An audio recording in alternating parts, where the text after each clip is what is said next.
We're going to come to the 5th fret on the E string with your index finger, and then the 5th of that, which is the 7th fret of the A string with your ring finger. Same thing again. Yeah, so bam, bam, bam, bam, bam, bam, bam, bam, bam, bam, bam, bam, bam, bam. Okay, and we just, again, like we did in the first instance, we're just going to deaden the strings. So bam, bam, bam, bam, deaden, deaden. Yeah? Hope that makes sense.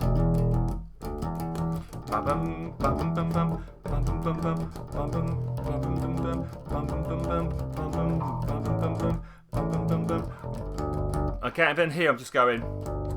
There's a 3rd fret on the E string with your index finger, 5th fret on the A string with your ring finger. Okay, what we're doing there is just doing a downstroke, and then we're coming up and hitting the A string as we do. So we're downstroking the E and the A strings, but we're hitting the A string on the way up by itself. And we're just repeating that, so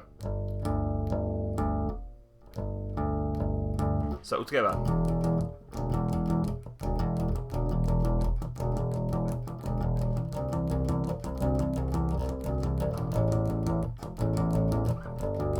So yeah, down, up, down, up.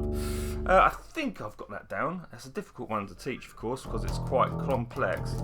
But if you just get into this idea of